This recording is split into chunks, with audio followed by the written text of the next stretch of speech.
consumers all the information they need to make informed decisions.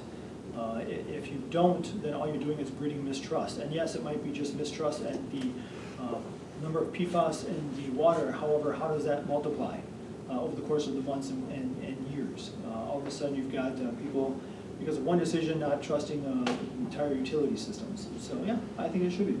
They should definitely be informed of that. Mr. Rappel. Thank you. As far as the PFAS, less than 4%. Yeah, definitely the city should be required to report the exact numbers. Let the people decide if they need the water filtration system. I'm all for sharing the exact numbers. The people are in charge of their families, and the city is in charge of correctly informing. So I would hope that the exact number is reported to the consumers and to our city of Menasha. So I'm all for reporting the exact numbers. Thank you. Mr. Carter.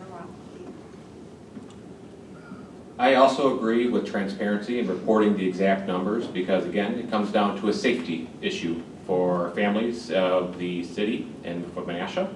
So I agree that the exact number should be reported, and then from there, the citizens can make an informed decision on if they need a filter, if it's okay to drink. But I don't feel that it's appropriate to just negate or report it as zero simply because the rule allows it as such. I think it's something that should be fully transparent in what the exact number is, considering that it's something that we consume and put in our bodies. Thank you. Next question. Should Menasha continue to put up self-activated yellow caution lights at busy intersections for pedestrians? And Mr. Carter, I believe you start. Generally, when it comes to safety, I'm going to default to yes on that as a general matter. So especially on Racine Street, I live right on Racine Street. It's busy all the time, traffic's going through, there's elderly, there's kids walking. I think it's very important to have safety and obvious lights and signals so that way people can notify and cross safely, and that it alerts drivers around them to be able to stay aware that someone is crossing. Certainly as a driver myself, I can certainly appreciate the flashing lights that I've, for example, seen in Appleton that alerts, especially in the dark, to be able to see people crossing the road. So I would generally say yes, that is appropriate to keep doing so. Thank you. Mr. Rappel. Thank you very much. Safety lights, boy.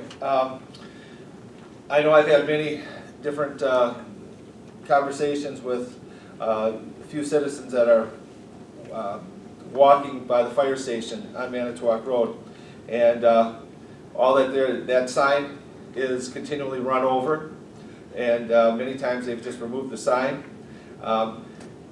It's a state law that you must stop for pedestrians, especially in those areas, and many times I stop every time, but you're always worried about, is somebody going to hit me in the rear end?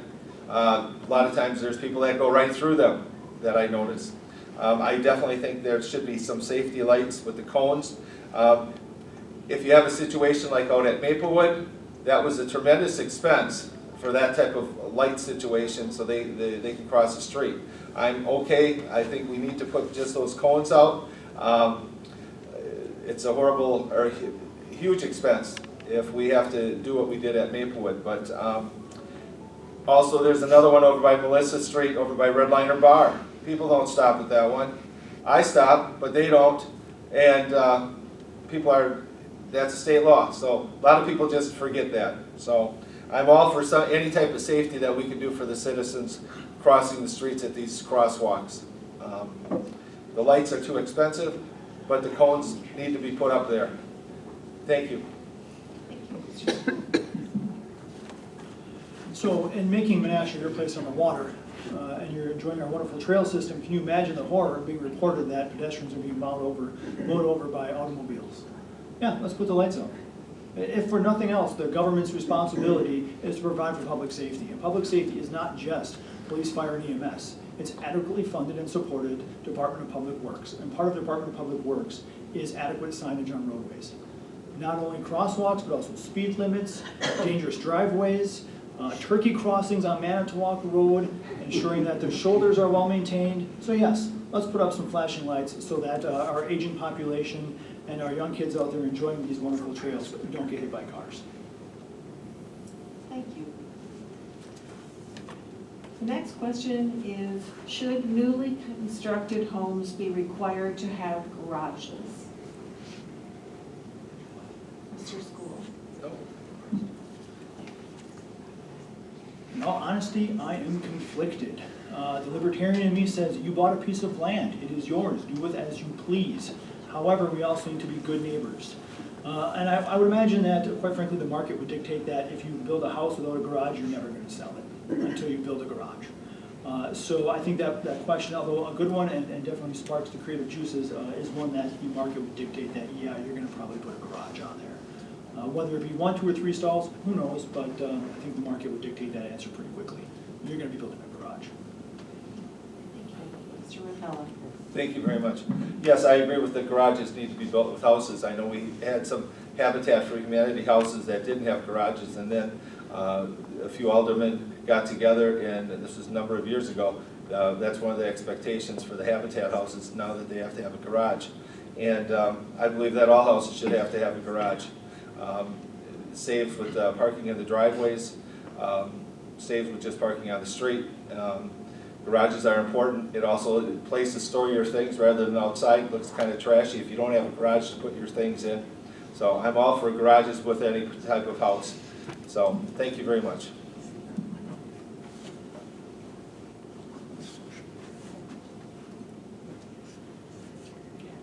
I too would say I'm a bit conflicted on that as well, because it's, again, you buy property and it's a matter of what you're told what to do or not on your property.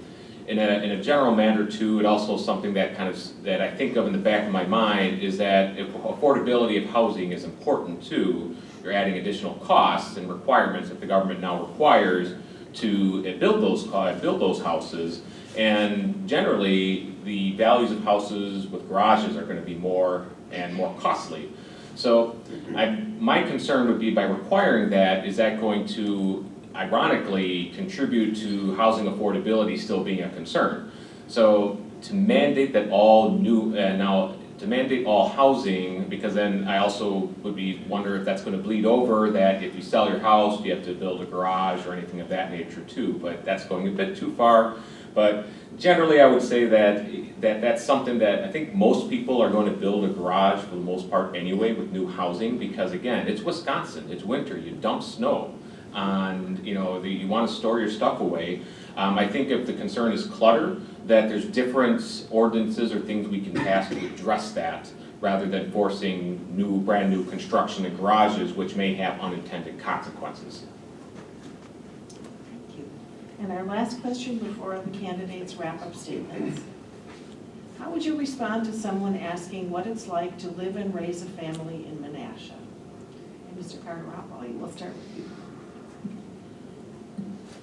Personally, I love it. I moved to Menasha. I have 2 boys and an 18-year-old stepdaughter.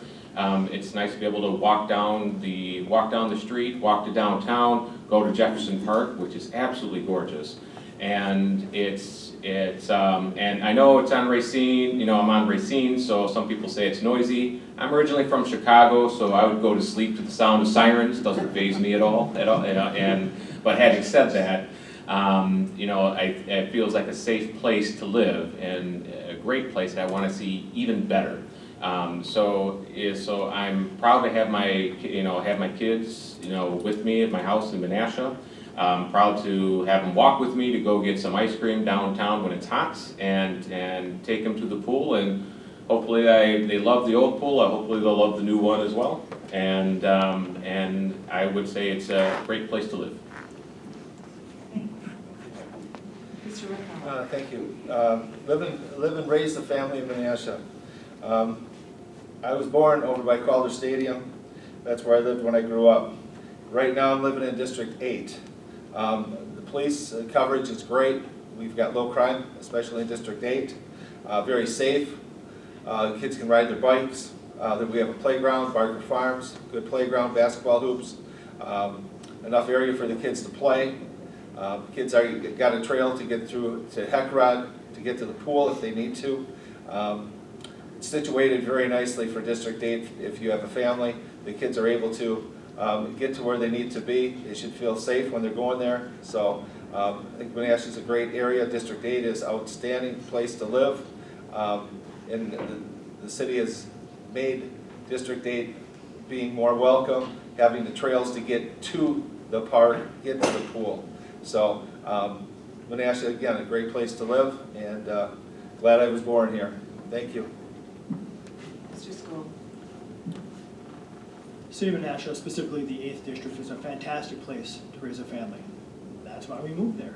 We recognized immediately the opportunities that it does provide for us.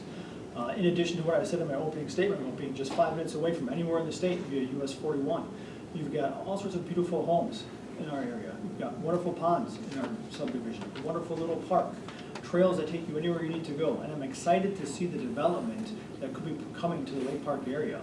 What that means to me is a local coffee shop, local eateries, places that I can just take my family for a quick bite to eat. Maybe my kids can get a job there and walk to work versus having to go to the mall.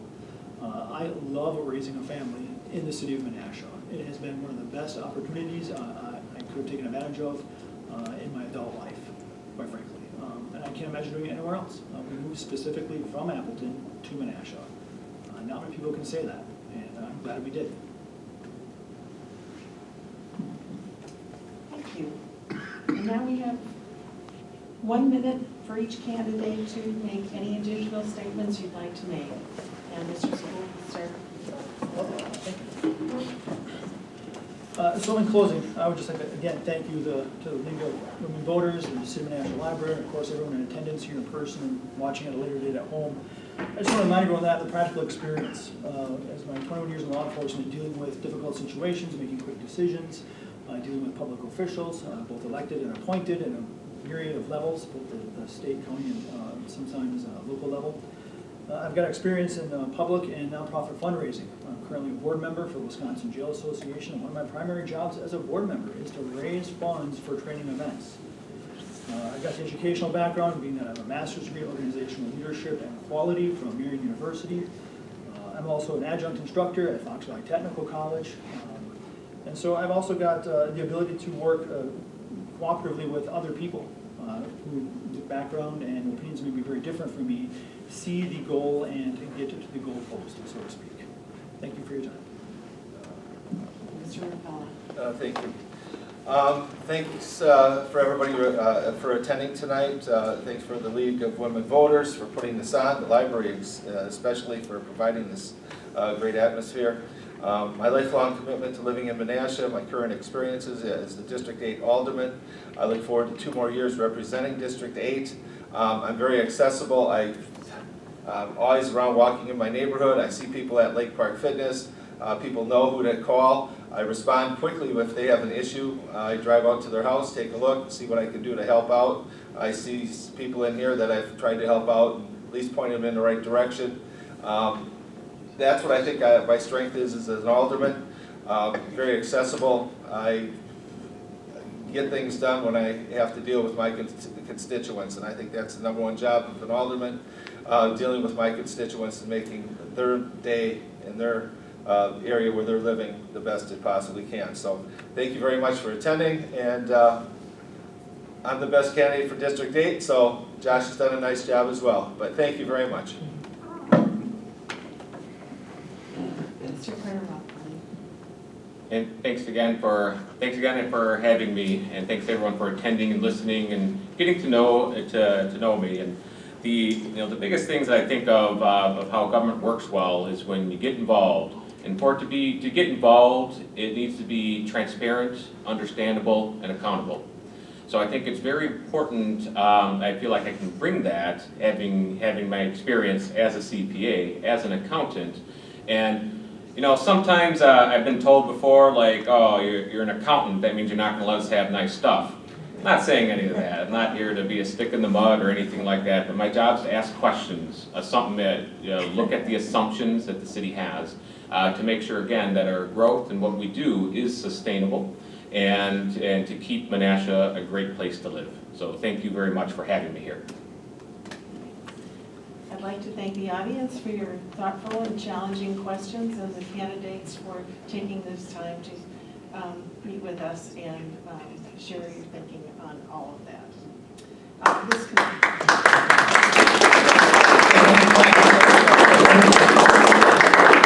concludes the forum for Menasha Common Council on Tuesday, April 7th. Provided you live in Menasha District 2 or 8, you may vote for one of these candidates. You may also vote early. Contact your local clerk for more information. After a short break, we will resume with the discussion of the Menasha School referendum, which will be on the ballots of everyone residing in the Menasha School District.